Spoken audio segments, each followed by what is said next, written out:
à cœur d'étudier avec vous un texte de la Bible que vous allez découvrir dans quelques instants avec comme titre ou comme thème ou comme angle d'attaque « Avancer malgré un passé difficile ».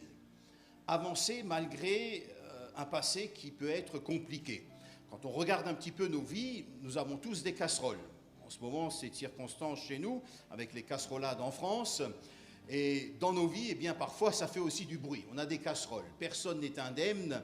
Personne n'a eu tout ce qu'il fallait dans sa vie. Et nous avons tous vécu des échecs, des moments difficiles, parfois même très douloureux, et puis des moments heureux aussi.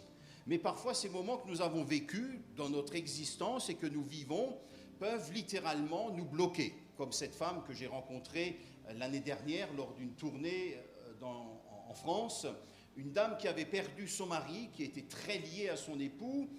Ils étaient fusionnels tous les deux, peut-être même un peu trop. Voilà que son époux décède, et le jour où son époux est décédé, c'est comme si la vie de cette femme s'était arrêtée.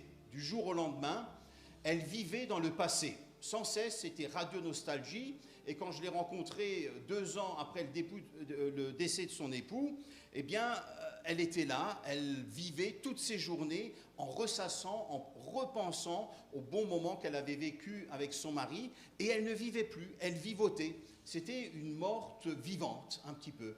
Alors, sans en arriver là, qui peut être effectivement un extrême, eh bien, parfois, nous aussi, nous pouvons être littéralement bloqués dans certains domaines de nos vies à cause de notre passé. Alors justement, comment faire pour avancer? C'est ce que nous allons découvrir ensemble cet après-midi au travers notamment de 2 éléments ou de 2 clés, pour reprendre l'expression de Camille tout à l'heure. Et nous allons découvrir cela au travers de 2 textes de l'Ancien Testament. Moi j'aime bien l'Ancien Testament, 2 textes qui se trouvent dans le premier livre de la Bible, qui est le livre de la Genèse. Alors, si vous êtes nouveau dans la foi et que vous ne savez pas très bien comment ça se lit la Bible et comment on fait pour l'ouvrir, c'est très simple. Là, c'est vraiment le premier livre du bouquin. Il y en a 66, vous ne pouvez pas vous tromper, c'est le premier. On va prendre au chapitre 41 et nous allons lire ensemble les versets 50 et 52 pour commencer. Au chapitre 41 du livre de la Genèse, et on va lire ensemble les versets 50 à 52. Avant les années de famine, Joseph eut 2 fils, que lui donna Asnath, fille de Potiphéra, le prêtre d'On.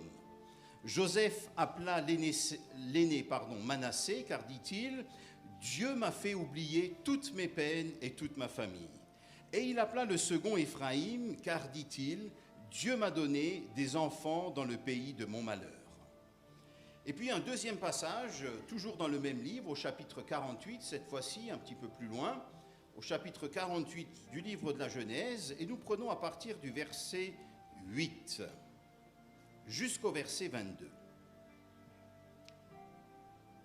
Vous y êtes?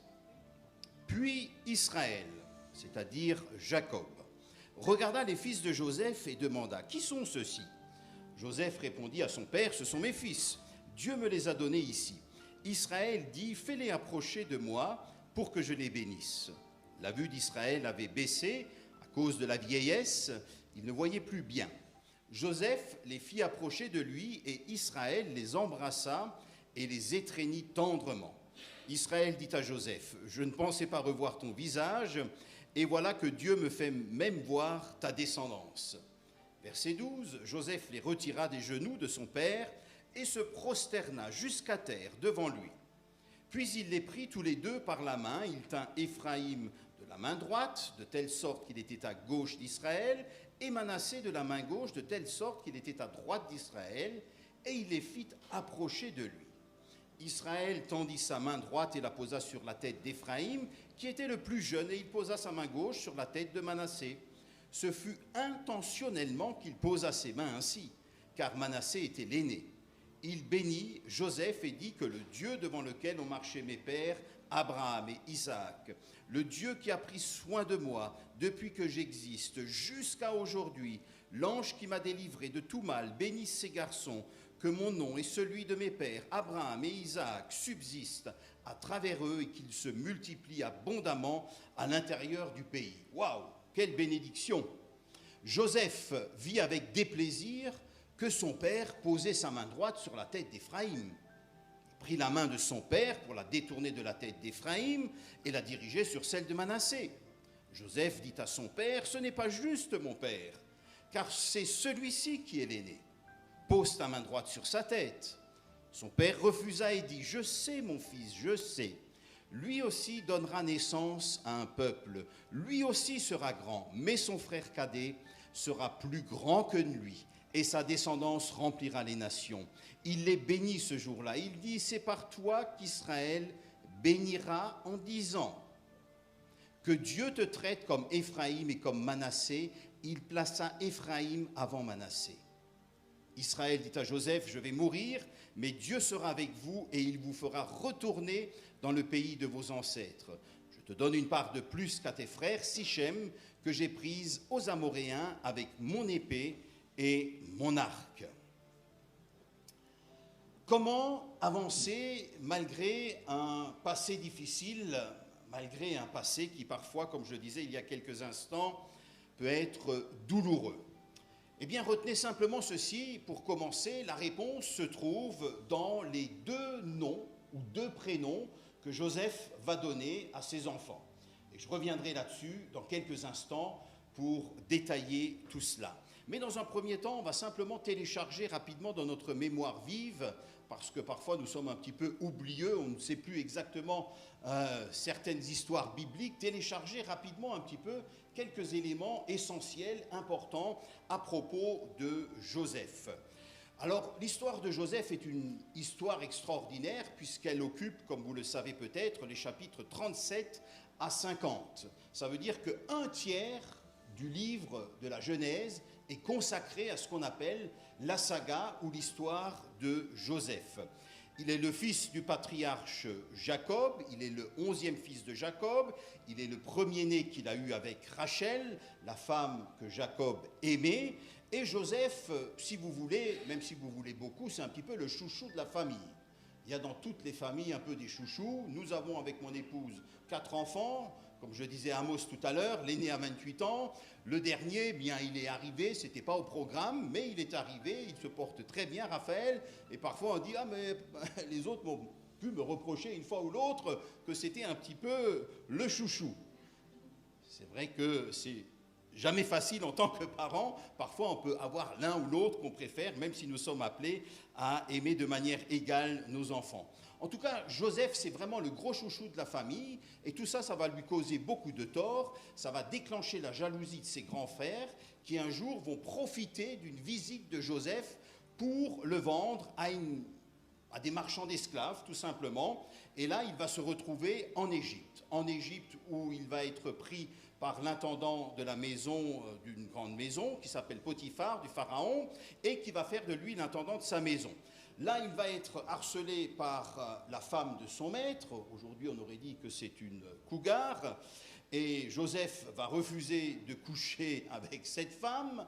Et puis finalement, tout ça, ça va l'amener en prison pour un certain temps.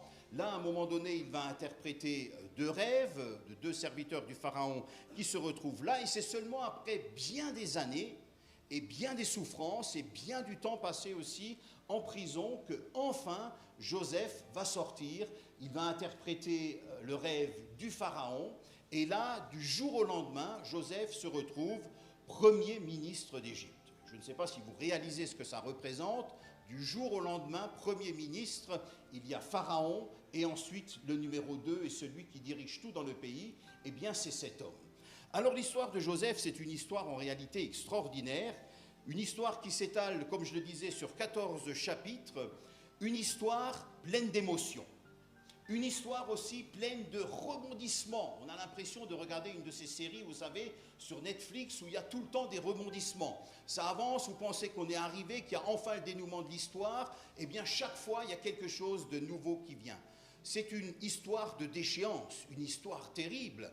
Et en même temps, c'est une histoire de réhabilitation. Un jeune homme qui se retrouve dans d'immenses souffrances, vendu, écartelé, loin de sa famille, et qui va vivre une situation, et à l'âge de 30 ans, voilà qu'il se retrouve Premier ministre. Un homme aussi, soulignons-le au passage, qui aurait eu toutes les excuses et toutes les raisons d'en vouloir au monde entier, d'en vouloir à tout le monde, à cause de son passé et à cause des crasses qu'on lui a faites. Et pourtant, lorsque nous lisons son histoire, particulièrement lorsque nous le voyons en Égypte, nous voyons que c'est un homme qui respire la paix, un homme qui est réhabilité, certes un homme qui a souffert, mais un homme qui a aussi appris quelque chose de son histoire. Et alors qu'il est en Égypte et que commence une période faste de sa vie, eh bien, 2 enfants vont naître de son union. Et les noms que Joseph va donner à ses enfants sont vraiment révélateurs. Ils sont intéressants. Pourquoi ? Parce que Joseph ne les donne pas par hasard. Vous savez que dans la Bible, appeler ou nommer quelqu'un ou donner un nom à un enfant a une valeur généralement symbolique. Parfois, ça nous dit quelque chose de sa destinée. Il y a certains noms qui sont carrément prophétiques.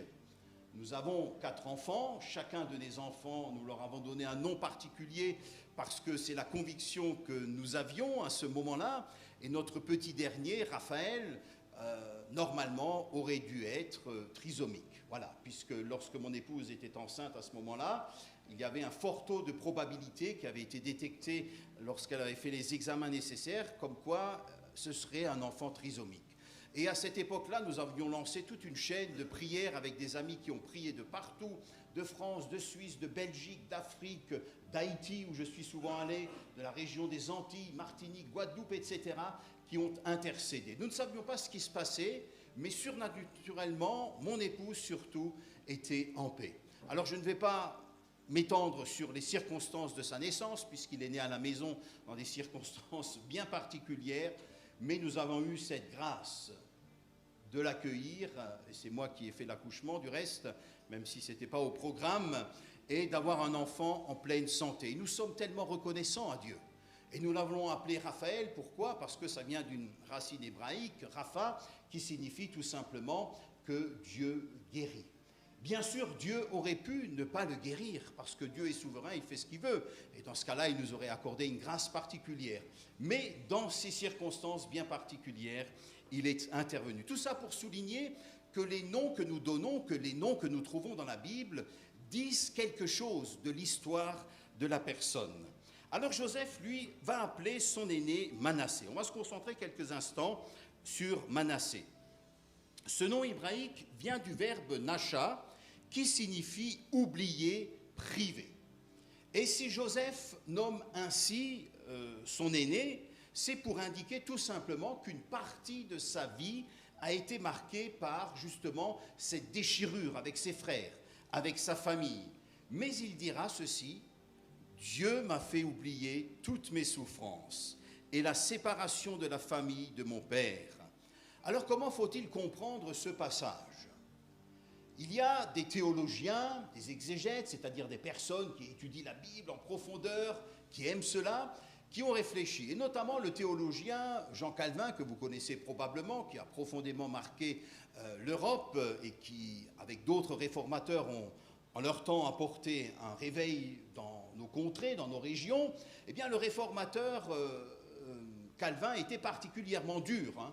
Lui, je ne vais pas vous dire exactement ce qu'il a écrit, puisque c'est dans un français que nous ne parlons plus aujourd'hui, mais pour paraphraser ce que Calvin dit ici, il dit quelque part « Joseph a tort ».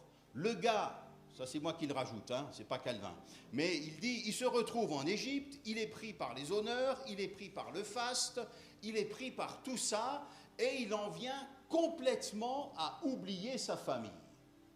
Mais est-ce réellement ce que Joseph ou ce que le texte biblique veut nous dire ici? Habituellement, je suis souvent d'accord avec Calvin, mais pour ce coup, je ne partage pas ici son interprétation. Si Joseph appelle son fils « oublie », merci, eh bien, en réalité, c'est tout simplement parce qu'il n'a rien oublié.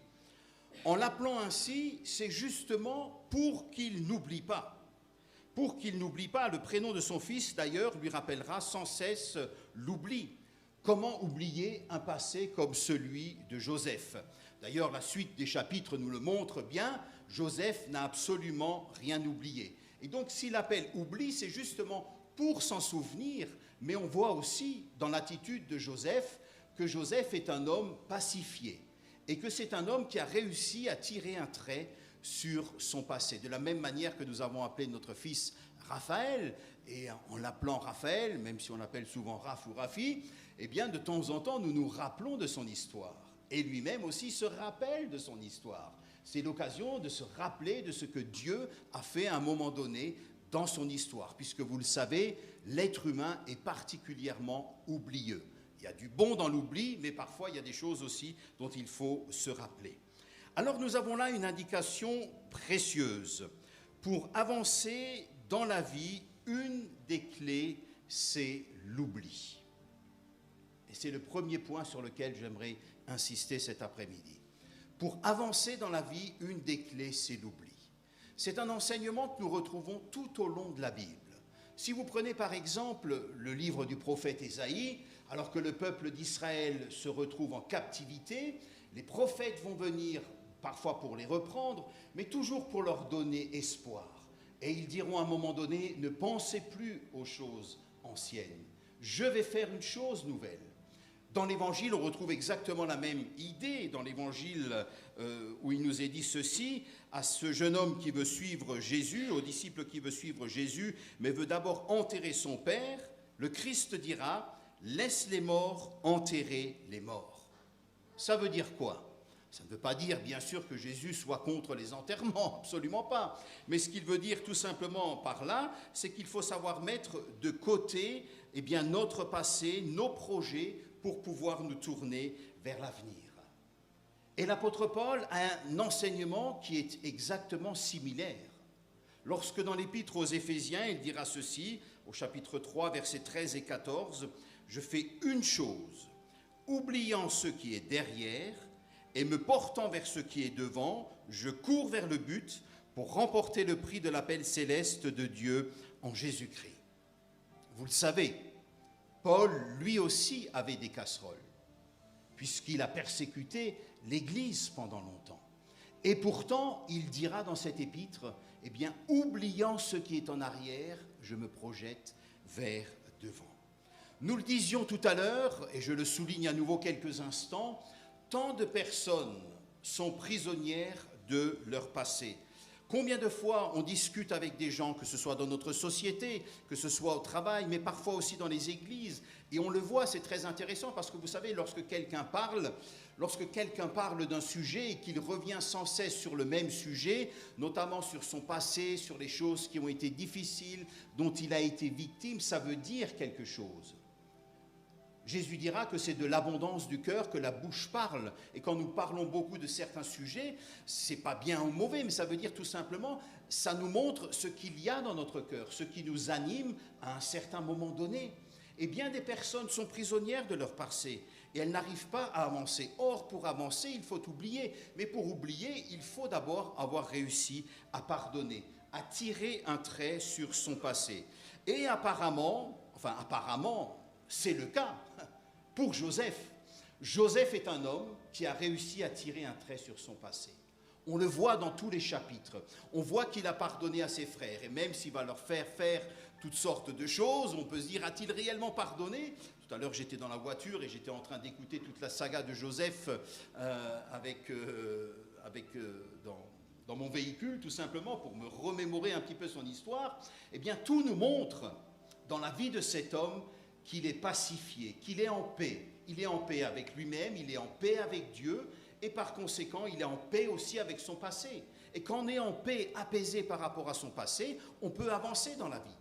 Quand les casseroles ne sont pas réglées, nous parlions de libération tout à l'heure dans le chant, on n'arrive pas à avancer. On peut avancer jusqu'à un certain niveau, mais à un moment donné, on n'arrivera pas à aller plus loin. Combien de fois j'ai eu des personnes en entretien ? Une partie de mon ministère est souvent beaucoup liée à l'accompagnement de personnes, toutes sortes de problèmes, donc que ce soit des gens qui viennent de l'occultisme ou autres, mais combien de fois j'ai des gens qui sont totalement bloqués dans leur passé, qui n'arrivent pas plus tard que la semaine dernière, j'avais quelqu'un au téléphone sans rentrer dans les détails, quelqu'un de brillant, quelqu'un qui a fait une brillante carrière, mais qui est prisonnière de son passé, prisonnière d'événements douloureux qu'elle a vécus. Et l'oubli n'est pas encore possible pour elle, puisqu'elle n'a pas encore réussi à pardonner. Et elle n'est pas pacifiée, pacifiée avec elle-même, pacifiée avec les autres, et pacifiée aussi, bien sûr, avec son Créateur. Alors la première des choses, c'est l'oubli. L'oubli dans ce sens premier du terme, laisser le passé derrière soi parce que nous avons réussi à pardonner. Mais, il y a un second aspect dans l'oubli. Et cet aspect aussi se trouve dans le nom de Manassé. La tradition juive fait remarquer que le verbe nacha, j'ai dit tout à l'heure qu'on peut traduire par oublier, signifie aussi prêter, ou alors être créancier ou débiteur. C'est ainsi que traduit par exemple la Tob, qui est la traduction œcuménique de la Bible. Écoutez bien, il appela l'aîné Manassé car, dit-il, Dieu m'a crédité de toutes mes peines et porte à mon crédit toute la maison de mon père. Traduction très intéressante. Qu'est-ce que ça veut dire? Ça veut dire que Joseph reconnaît que dans son passé, il n'y a pas que du mauvais. Dans son passé, il y a aussi du bien. Et ça veut dire que malgré tous ses malheurs, malgré les mauvais traitements, Joseph reconnaît et a compris par la suite que Dieu a utilisé cela. Et que finalement, le gars, il ne serait pas là où il est aujourd'hui s'il n'avait pas vécu ce qu'il a vécu. Alors là, il y a quelque chose de fort, parce qu'on peut se dire, mais était-ce la volonté de Dieu? La volonté de Dieu n'est jamais le mal. La volonté de Dieu n'est pas la souffrance. Mais nous savons que nous vivons dans un monde pécheur, un monde déchu. Nous savons que le malin aussi est dans notre monde et qu'il fait tout pour mettre des bâtons dans les plans du Seigneur et dans l'Église et autrefois dans le peuple d'Israël. Mais ça veut dire que malgré toutes ces erreurs qui arrivent, malgré toutes ces souffrances, malgré ces abus, eh bien Dieu dans sa grâce, parce qu'il est souverain et tellement grand et tellement puissant, arrive à utiliser ça et à retourner cela à son avantage, à sa faveur quelque part. Et au travers de cela, Joseph a pu apprendre quelque chose. Ça veut dire qu'il ne serait pas là où il est aujourd'hui s'il n'avait pas vécu cela. Et donc quand il dit « j'ai oublié », c'est à la fois oublier dans le sens pardonner, mais en même temps être créditeur, débiteur. Et si nous sommes là aujourd'hui dans la situation dans laquelle nous sommes, je ne connais pas vos vies, mais si vous êtes là aujourd'hui, vous êtes débiteur aussi quelque part de votre passé. Ça veut dire que même s'il y a eu des erreurs qui ont été commises par vos parents, même si vous-même vous avez fait de mauvais choix, vous vous êtes retrouvé à un moment donné dans une situation qui n'était pas bonne, eh bien, au travers de cela, vous avez peut-être appris ou vous allez apprendre ou vous avez appris récemment quelque chose. Et Dieu utilise cela pour nous amener là où nous en sommes aujourd'hui. Moi, j'ai grandi dans un foyer où à l'âge de 6 ans, mon père est parti. Ma mère s'est retrouvée toute seule avec 3 enfants à élever. Et puis à un moment donné, n'ayant plus de quoi nous élever et subvenir à nos besoins, c'est ma grand-mère qui nous a recueillis, qui nous a gardés pendant plus de 3 ans. C'était probablement pas dans le plan de Dieu, puisque Dieu veut des familles unies. Mais au travers de cela, qu'est-ce qui s'est-il passé? Ma grand-mère a été ma seconde maman, elle a posé les bases de l'Évangile, et ce qui fait que bien des années après, à l'âge de 21 ans, eh bien, j'ai pu rencontrer le Christ. Mais c'est parce qu'elle avait posé quelque chose avant. Et malgré tout ce que j'ai pu vivre lorsque j'étais ado, en quittant l'école à l'âge de 14 ans, parce que je n'aimais pas étudier, etc., eh bien Dieu a utilisé tout ce que j'ai pu vivre pour m'amener là où je suis aujourd'hui. Il utilise tout ce que nous vivons. Donc à la fois oublier son passé dans le sens on est pardonné, on a pardonné, on est pacifié, et en même temps reconnaître aussi qu'on est débiteur à l'égard de ce qu'on a vécu, même s'il y a des circonstances où c'est particulièrement difficile. Donc Manassé, c'est l'oubli avec ce double sens, à la fois laisser notre passé derrière nous, en étant libéré de l'amertume, des déceptions, grâce au pardon, et puis en même temps, comme je viens de le dire, c'est reconnaître tout le bien ou un certain bien, disons plutôt les choses ainsi, que le passé peut nous apporter, même si nous avons vécu des événements douloureux, que nous avons pris de mauvaises décisions, que nous avons raté des choses. Il y a des bonnes choses et Dieu utilise cela. Vous connaissez probablement, j'imagine, l'histoire de Joyce Meyer. Vous connaissez son histoire, comment enfant elle a été abusée. Eh bien, regardez aujourd'hui comment le Seigneur l'aide pour encourager et relever des personnes qui, eux aussi, qui, elles aussi, ont vécu des abus. Le plan de Dieu, c'est jamais la souffrance, c'est pas la maladie. Mais là où nous apprenons le plus dans nos vies, c'est quand? C'est pas lorsque nous vivons des victoires, quand tout va bien dans notre vie, quand tout se passe bien, quand le salaire tombe à la fin du mois, que personne n'est malade, que tout roule, que c'est l'autoroute, un petit peu comme quand vous êtes en France, en Suisse ou en Allemagne, sur nos autoroutes, lorsque ce n'est pas les heures de pointe, bah c'est bien, c'est sympa. Mais on n'apprend rien, on n'apprend pas grand-chose. Jamais quelqu'un qui m'a dit, voilà ce que j'ai appris dans ma vie quand tout allait bien. Quand tout va bien, on n'apprend pas grand-chose. C'est dans les moments difficiles que nous apprenons des choses. Et Dieu utilise cela pour nous faire grandir comme il l'a fait pour Joseph. Alors la première clé de notre passage nous permet donc d'avancer dans la vie, c'est cette notion d'oubli. C'est là que quelqu'un se dit, heureusement que Joseph n'a pas eu 15 gosses, parce que s'il fallait tous les détailler comme je viens de le faire, on finit pas. Hein. Il y en a juste 2, c'est déjà pas mal. C'était une famille moderne, j'allais dire, avant son temps. La seconde clé nous est donnée avec le prénom que Joseph donne à son second fils, puisque celui-ci, nous l'avons lu tout à l'heure, est appelé Éphraïm. Alors là aussi, c'est très intéressant. Éphraïm vient de l'hébreu Ephrata et signifie littéralement lieu de fécondité. C'est intéressant. Il ne l'appelle pas par hasard ainsi. Lieu de fécondité. Le mot est construit sur la racine hébraïque porter du fruit, littéralement être fructueux. En le nommant ainsi, Joseph révèle que ce n'est pas un homme du passé, même s'il se sait débiteur. Mais en l'appelant ainsi, Joseph révèle que c'est un homme tourné vers l'avenir. C'est un gars qui est tourné vers l'avenir. Il voit sa nouvelle vie en Égypte. Il voit les opportunités qui s'offrent à lui. Et il voit surtout, il comprend le plan de Dieu. Et que Dieu l'a placé là pour être source de bénédiction, non seulement pour les Égyptiens, qui, soulignons-le au passage, étaient sacrément idolâtres, mais le Seigneur va les bénir, et aussi, surtout, pour être source de bénédiction pour son peuple, pour sa famille, qui va pouvoir venir et l'histoire va pouvoir continuer et s'étendre et se développer telle que nous la connaissons.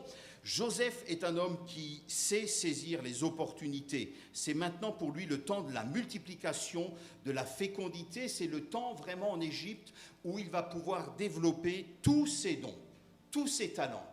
Peut-être juste une parenthèse ici pour souligner quoi? Pour souligner que les dons de Joseph étaient présents en lui dès le début. Dès le départ, ils étaient là, les dons de Joseph. Ces dons, il a pu les manifester dans les maisons de Potiphar. Il les a manifestés probablement lorsqu'il était en prison. Mais là, ces dons vont pouvoir connaître un nouvel essor. Et peut-être juste souligner ceci, à savoir que parfois Dieu place dans nos cœurs des fardeaux. Il met sur nous des choses. Il nous montre que nous avons des dons, un potentiel pour accomplir quelque chose. Et parfois, nous pouvons ressentir une certaine frustration. Combien j'étais frustré dans mon ministère lorsque je l'ai commencé, alors que je sortais de l'Institut biblique et que j'avais 25, 26 ans à l'époque. Donc, ça fait plus de 25 ans que je suis dans le ministère. Et donc, combien j'étais frustré parce que j'avais un appel d'évangéliste et j'avais envie de tourner, de prêcher à des foules, etc. Tu vois, les motivations n'étaient pas forcément les meilleures, en examinant mon cœur avec les années, et j'étais frustré, et j'avais envie que le potentiel puisse s'exprimer. Et ça a pris du temps. Et heureusement que l'équipe dans laquelle j'étais a su discerner que ce n'était pas encore le temps, qu'il fallait encore freiner. Et parfois, on a besoin de grandir, parfois on a besoin de vivre des épreuves, on a besoin de se coltiner à la vie, aux difficultés, à la morosité de la vie. Parce que la vie n'est pas toujours faite de moments extraordinaires. La plupart du temps, la vie, il n'y a rien d'extraordinaire. C'est le train-train quotidien. Mais faire ses preuves pour que ces dons que Dieu a placés en nous puissent progressivement se développer, s'exprimer, s'affiner, que Dieu puisse travailler notre caractère. Imaginez, pendant ces années en prison, comment le Seigneur a dû travailler le caractère de Joseph. Le gars, il a dû ronger son frein. Combien de fois il a dû penser à ces visions qu'il a eues alors qu'il était jeune homme et qu'il était béni à la maison et qu'il était bien. Il a dû souvent penser à cela et se dire, mais qu'est-ce que c'est que ça? Est-ce que ça va un jour se réaliser? Est-ce que j'ai fabulé ou autre? Mais il avait besoin de tout un temps pour pouvoir être source de bénédiction pour tout un peuple, parce que là, ce n'était pas simplement pour quelques individus, mais c'était pour tout un peuple. Je ferme la parenthèse. Alors, il y a quelque chose de beau, de fort. Cette notion de fécondité dans la Bible est essentielle, et elle nous dit quelque chose. Elle nous dit quelque chose du fait que Dieu n'est pas un Dieu statique, c'est un Dieu créatif. Et tout ce que Dieu touche, partout où il passe, il apporte la vie. Rappelons-nous simplement que cette notion de fructifier fait partie du projet initial de Dieu. Et c'est intéressant parce qu'on retrouve exactement la même racine qui se trouve dans le prénom ici d'Éphraïm, para, qui signifie fructifier. On retrouve ça dans Genèse, au chapitre 1, verset 28, lorsque Dieu dira à l'homme et à la femme, soyez féconds. C'est la même racine qu'on retrouve dans le prénom d'Éphraïm. Alors là, on la trouve dans un sens premier du terme, c'est-à-dire faites des gosses, quoi, multipliez-vous, mais on peut le comprendre aussi dans un sens spirituel, c'est-à-dire, et même humain, que vos vies soient fécondes. Que vos vies soient fécondes. Ça veut dire que Dieu nous appelle non pas à vivre dans le passé, mais à vivre, à nous projeter dans l'avenir, à rêver. Quel que soit l'endroit où on vit, quelles que soient les circonstances, qu'elles soient bonnes, qu'elles soient favorables, ou alors qu'elles soient celles que nous connaissons actuellement en Europe, voire même dans le monde, où on est dans des temps très incertains, où c'est le bazar. On ne sait pas trop qu'est-ce qui va se passer. C'est, je crois, le réformateur Martin Luther qui disait ceci. Moi, je suis originaire des églises luthériennes, ça ressemble aux églises réformées à la base. C'est dans ce milieu-là que j'ai grandi et que j'ai trouvé, grâce à ma grand-mère, la foi. Et Martin Luther qui disait ceci, et j'aime beaucoup cette citation, il disait ceci: si demain on venait à m'annoncer la fin du monde, aujourd'hui encore je planterai un pommier ou un arbre. C'est pas beau ça? Ça veut dire tourner vers demain, tourner vers l'avenir. Et la pensée de Dieu, c'est cela. Dieu n'est pas un Dieu statique, c'est un Dieu créatif. Peu importe le contexte dans lequel on vit, qu'il soit bon, pas bon, etc., c'est pas ça le problème. Dieu a toujours des solutions. La vie de Dieu coule en nous. L'Esprit Saint est présent et il nous est donné et il nous est redonné pour que la vie du Seigneur puisse se manifester et que sa créativité, sa fécondité, là où nous sommes, puisse se manifester. C'est la deuxième clé pour avancer. Combien de personnes se disent « mon histoire est terminée, il n'y a plus d'avenir, il n'y a plus d'espérance ». Mais la vie peut repartir. L'exemple de Joseph est extraordinaire. Il y a toujours un avenir. Tout être humain, tout enfant de Dieu peut porter du fruit. Quels que soient les échecs, quel que soit notre passé, quel que soit notre présent, quel que soit l'état de notre porte-monnaie, quel que soit le travail dans lequel nous sommes, quelles que soient nos capacités intellectuelles, psychologiques, spirituelles, peu importe, avec ce que nous avons, ça peut toujours repartir. Et à n'importe quel âge. C'est ça qui est beau. Pas simplement quand on est jeune, quand on est dans la force de l'âge, lorsqu'on est à la retraite ou lorsqu'on se retrouve au soir de sa vie. On peut être source de bénédiction. Ma grand-mère m'a amené à la foi alors qu'elle avait 75 ans. Et c'est elle qui m'a encouragé dans le ministère à entrer. Et mes premières tournées d'évangélisation que j'ai commencé à faire en 97-98, quand je rentrais le dimanche soir à la maison, il y avait une personne qui me téléphonait, c'était ma grand-mère, pour me demander comment ça s'était passé. Donc ça veut dire que très tard, même lorsqu'elle était sur son lit de mort, qu'elle savait qu'elle allait partir, elle a continué de porter du fruit, peu importe. À partir du moment où nous sommes connectés au Seigneur et nous permettons à sa vie de couler en nous, tout simplement. Alors, avant de conclure, il y a encore deux choses que j'aimerais relever à propos du nom d'Éphraïm. Très intéressantes, que j'ai pompées aux Juifs, ou plutôt à leur manière de comprendre ce texte.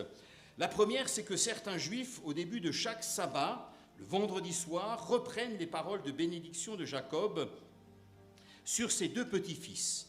Paroles que nous avons lues tout à l'heure au début de mon intervention, qui se trouve au chapitre 48 et au verset 20.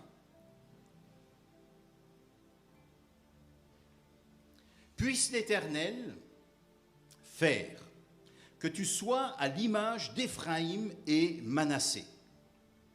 Donc cette bénédiction, puisse l'Éternel faire que tu sois à l'image d'Éphraïm et de Manassé, ils reprennent cette bénédiction à chaque sabbat, donc le vendredi soir. Et chaque année, lorsque c'est la fête du Yom Kippour, le Yom Kippour qui est ce qu'on appelle le grand jour du pardon des péchés, que les Juifs appellent le jour, puisque c'est le jour où il y avait le pardon des péchés qui était octroyé autrefois, et aujourd'hui encore, pour ceux qui y croient, pour les Juifs, eh bien, on reprend aussi cette prière et on va bénir les enfants. Alors on peut se poser la question, comme quelqu'un l'a fait remarquer, mais comment se fait-il que depuis des générations, ils ne bénissent pas en souhaitant d'être, par exemple, à l'image d'Abraham, le père de la foi, ou alors à l'image de Moïse, Moïse qui est le grand médiateur de l'ancienne alliance. Le médiateur de la nouvelle alliance, c'est Jésus. Le médiateur de l'ancienne alliance, c'est Moïse. Il est immense, Moïse. Pourquoi est-ce qu'on ne bénit pas au nom de Moïse? Pourquoi est-ce qu'on ne bénit pas au nom d'Abraham ou alors d'un autre patriarche comme Isaac ou Jacob? Pourquoi utiliser des personnages de deuxième plan, Éphraïm et Manassé, qui ne sont pas des personnages de premier plan? Eh bien, la réponse se trouve dans la signification des noms, comme le souligne le peuple juif, oublier et fructifier. Ça veut dire que chaque semaine, chaque année, il est nécessaire à nouveau de transmettre ces bénédictions à ses proches par ces paroles. Puisse l'Éternel faire que tu oublies et que tu fructifies. Alors quand on connaît l'histoire du peuple juif, waouh, on se dit mais il y a quelque chose de prophétique là. Quand on voit combien ce peuple a souffert, combien de fois, au travers de l'histoire, on a voulu l'éradiquer, le mettre de côté. Chaque fois, il a su se relever. Puisses-tu être à l'image d'Éphraïm et de Manassé, savoir oublier et se tourner vers l'avenir. Et quand on sait que je crois que c'est 20 ou 25% des prix Nobel qui sont sortis dans le monde sont tous juifs. Et quand on sait que toutes les avancées technologiques les plus grandes qui sortent ces dernières années, que ce soit au niveau de l'électronique ou ailleurs, ce sont des savants, des inventeurs juifs aussi. Un peuple qui a tant souffert, mais qui a sans cesse su se réinventer et toujours se projeter à nouveau vers l'avenir. Il y a là quelque chose de prophétique pour nous aussi. Ça veut dire que nous aussi, nous sommes appelés à nous bénir les uns les autres, à bénir nos familles, et à dire, puisses-tu être aussi à l'image d'Éphraïm et de Manassé, malgré les épreuves, le passé, porter du fruit. Et puis la deuxième chose à propos d'Éphraïm se trouve au chapitre 48, et je terminerai avec cela, dans la bénédiction que Jacob va donner. Je ne vais pas tout commenter, mais là aussi il y a quelque chose d'intéressant, même de renversant, alors que Joseph présente ses deux fils à Jacob pour que celui-ci les bénisse dans l'ordre. On l'a lu tout à l'heure, rappelez-vous, la main droite sur l'aîné et la gauche sur le cadet. Jacob, qu'est-ce qu'il fait? Il croise les mains et il bénit Éphraïm en premier. Et il dit ceci, je cite, « Je sais mon fils, je sais. Manassé aussi deviendra un peuple. Lui aussi sera grand, mais son frère cadet sera plus grand que lui et sa descendance deviendra un ensemble de nations. » Genèse 48, 19. Alors pourquoi est-ce que Jacob ainsi qu'il place Éphraïm avant Manassé? Est-ce que c'est parce qu'il voit plus bien et qu'il aurait eu besoin de mes lunettes ou d'une autre paire de lunettes? Alors certes, sa vue avait considérablement baissé, mais c'est exactement ce qu'il fait. Le texte dit, il le fit intentionnellement. Ça veut dire quoi? Ça veut dire que Jacob met Éphraïm avant Manassé, tout simplement parce qu'il met d'abord la fécondité, l'avenir, la multiplication avant la bénédiction, avant le passé. Et là, il y a un indicateur aussi précieux, à savoir que pour avancer dans la vie, comme je l'ai dit, il y a ces deux pieds, ou ces deux clés. D'une part, l'oubli avec ce double sens que j'ai développé, et puis d'autre part, la fructification, être tourné vers l'avenir. Mais le plus important des deux, ce n'est pas le passé. Le plus important des deux, c'est quoi? C'est de placer d'abord l'avenir en premier, d'être tourné vers aujourd'hui, bien sûr, mais d'être tourné vers demain aussi. Et c'est ce qui nous permet d'avancer, de nous relever dans la vie. et d'aller loin, et de rêver, de faire des projets, de voir de nouvelles choses, d'être libéré aussi de notre passé. Certes, Dieu intervient aussi. Parfois, on a besoin que Dieu intervienne dans notre vie. Le Christ nous libère. Mais tout ne relève pas du Christ qui doit nous libérer, etc. Bien sûr, dans l'absolu, oui. Mais nous avons aussi un état d'esprit à développer. Un état d'esprit où on se tourne vers demain. Où on commence à penser différemment, autrement, avec les promesses du Seigneur, en nous rappelant que Dieu a été là aujourd'hui, mais qu'il sera là encore demain, que ce soit pour nous ou que ce soit pour nos enfants. Il y a là un enseignement d'une grande richesse, et c'est avec cette clé, cette dernière clé ou cette dernière pensée que j'aimerais terminer ce culte de manière un petit peu particulière et vous donner plutôt de garder, nous donner, parce que je me parle à moi-même en premier lieu, puisse l'Éternel faire que tu sois à l'image d'Éphraïm et de Manassé, c'est-à-dire, c'est ainsi que nous voulons bénir celles et ceux que nous rencontrons. C'est ainsi que nous voulons bénir nos enfants. C'est ainsi que nous voulons bénir nos familles. C'est ainsi que nous voulons bénir nos églises également. Mais c'est ainsi aussi que nous voulons bénir cet endroit là où vous êtes. Puissent ces gens-là, tout à l'heure on parlait de prier pour cet endroit et de ces hommes et ces femmes qui ont besoin de libération, eh bien puissent-ils non seulement rencontrer le Christ, c'est lui le grand libérateur, mais puissent-ils aussi arriver à se projeter vers l'avenir, à ne plus simplement regarder vers le passé. Radio Nostalgie, c'est sympa. Vous connaissez Radio Nostalgie ici en Suisse? Oui. Moi j'aime bien de temps en temps, ça me rappelle les années 80, tu vois. Mais c'est bien de temps en temps un petit coup de Radio Nostalgie. Mais si on vit tout le temps Radio Nostalgie, ça ne va pas.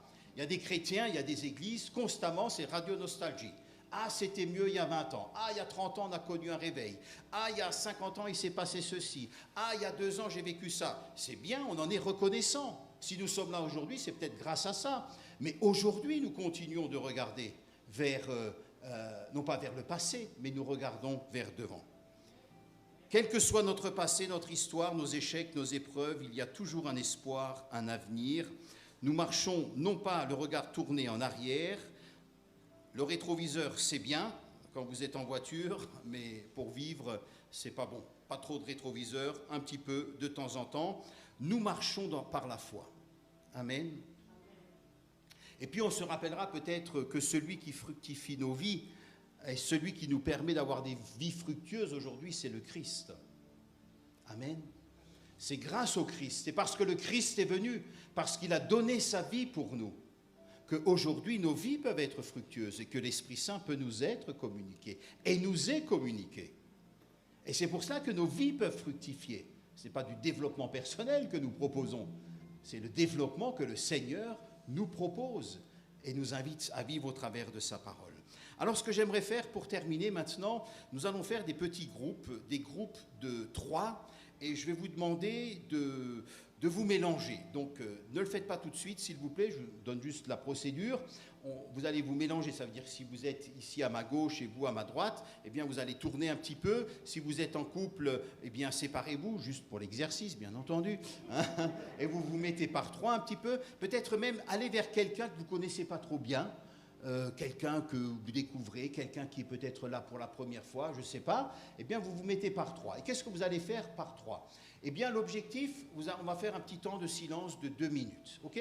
Que je vais introduire par une courte prière. Ensuite on fait silence et on va se mettre à l'écoute de Dieu. Tout à l'heure Amos nous a invités en début de culte à nous mettre à l'écoute de la voix du bon berger et on va simplement prier dans notre cœur et on va dire Seigneur, comment est-ce que je peux bénir? D'abord, on se présente rapidement, si on ne connaît pas les prénoms, pour les avoir. Et comment est-ce que je peux bénir la personne qui est en face de moi, ou les 2 personnes qui sont en face de moi? Quelle est la parole de bénédiction que tu aimerais me donner? D'accord? On ne demande pas d'autres paroles, des reproches ou des machins ou ça. On cherche une parole de bénédiction que le Seigneur voudrait nous donner. Et peut-être que le Seigneur va vous mettre simplement quelque chose à cœur. Voilà, je veux te bénir pour cette semaine, toi, ta famille, tes enfants, etc. Et vous me direz, mais comment faire si je ne reçois rien? Eh bien, ce n'est pas grave, vous ne mettez surtout pas la pression. Dans ce cas-là, vous pouvez simplement prier avec Genèse 48, verset 19. Puisse l'Éternel faire que tu sois à l'image d'Éphraïm et de Manassé. C'est-à-dire que tu puisses oublier et que tu puisses d'abord être tourné vers l'avenir et souhaiter et demander le meilleur de ce que le Seigneur a prévu pour le frère ou la sœur, la personne, et que tu saches aussi oublier. Et si vous recevez quelque chose de plus précis, eh bien vous le communiquez simplement.